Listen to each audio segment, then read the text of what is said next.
Right, all the fun's been had down under, and now it's time to move back to Europe, to Italia, Nate, where there's always good food and hopefully good racing for the Emilia Romagna Grand Prix.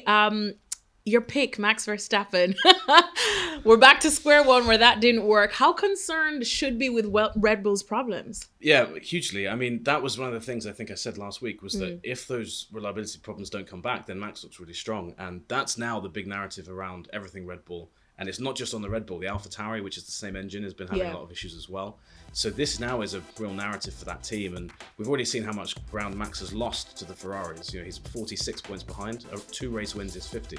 So after 3 races, he's already 66% of the gap behind Leclerc. So super worrying for them. And I think that if they don't sort this out straight away at Red Bull, then Max's championship's already over, because you want to have a few points in the bag as kind of a buffer for anything happening later in the season.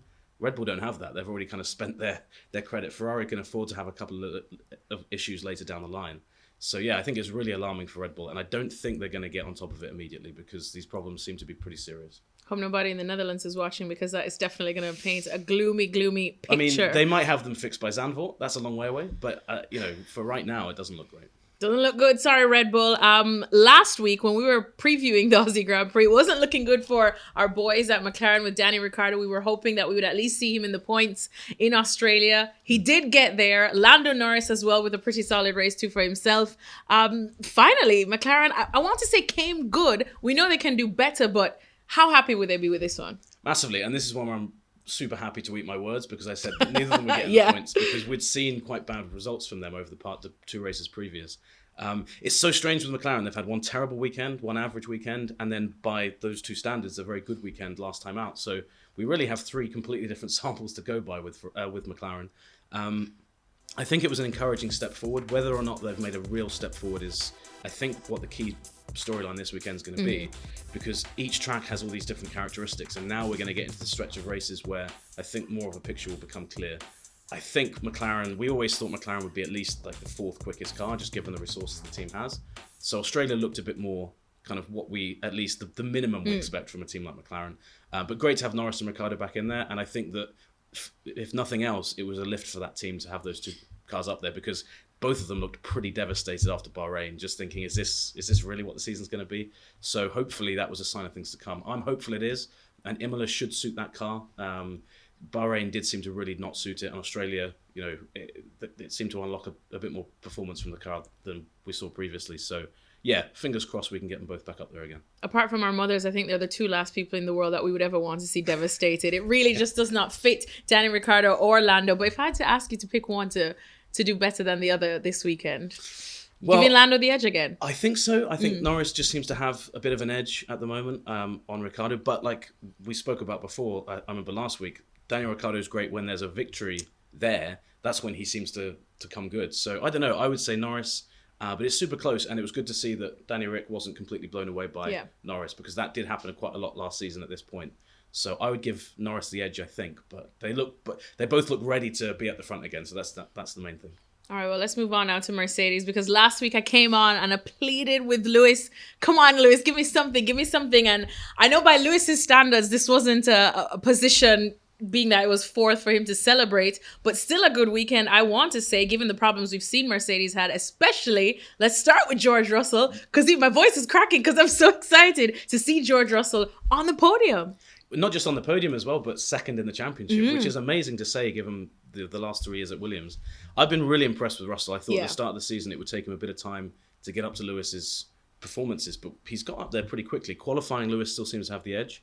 Saudi was one of those weird weekends that Lewis has where he's just completely off the boil. We see it maybe once every season he has one of those races. But Russell's been right there, and I think Lewis got super unlucky with the safety car. He probably would have finished ahead of Russell. But that shouldn't take anything away from what George Russell's been doing. He's got into that team, and he looks like a pro. He looks like he's been driving it for a long, long time. Exactly. And yeah, I think it's a good problem for Mercedes to have. I don't even think that they see it as a problem. It's a great situation for them to have, because we had so many years where Bottas wasn't getting the most out of that second car. And where he let you down time and time again. I know, the Bottas experiment, it got difficult to watch. But again, Bottas is doing well at Alfa Romeo. I should point that out. That's been great to see. Hamilton, I think he's in a good spot. There's nothing beyond Saudi that suggests he's having, a late career meltdown or anything like that. He seems to be doing fine. And I think Russell is going to keep him honest. He's going to keep him on his toes, a bit like what we saw Max do with Lewis last year, really get the best out of him. So Mercedes still out of the hunt, but that dynamic between the two of them is pretty interesting. And I think it's great just to see great results for Russell coming through because he's deserved them.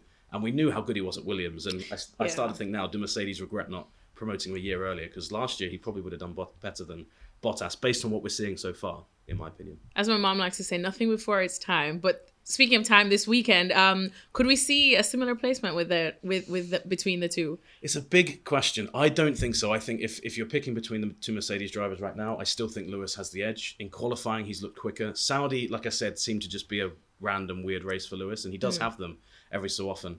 But in Australia, he was quicker than Russell until the safety car. He didn't joke. He said on the radio, "I'm having no luck with safety cars." And every time a safety car comes out right now, it does seem to kind of catch him at a bad point.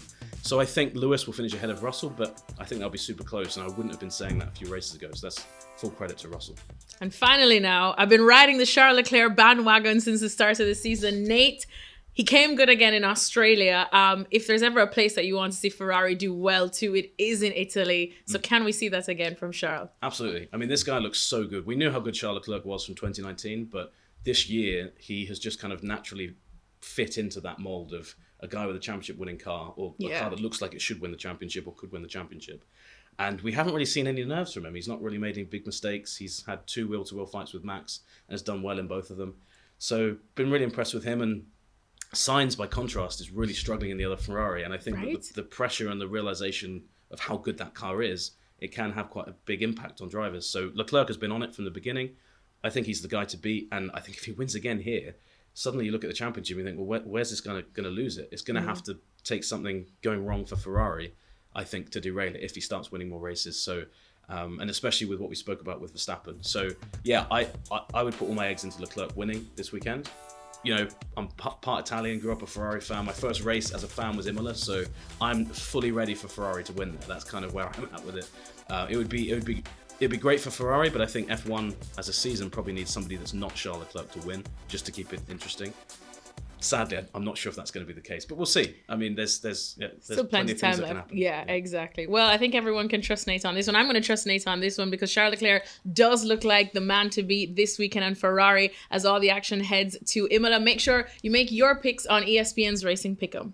Thanks for watching ESPN on YouTube, and for more sports highlights and analysis, be sure to download the ESPN app, and for premium content plus live streaming, make sure to subscribe to ESPN Player.